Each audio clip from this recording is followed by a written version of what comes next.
जनसन्मानाने होई प्रगती ही अटल, वादा आपला पक्का, लाभ आणि बळ, लाडकी बहीण आता नेहमी हसरी राहील,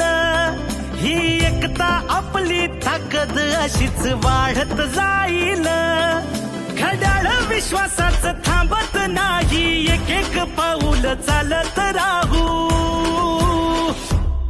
काम करत आलोय,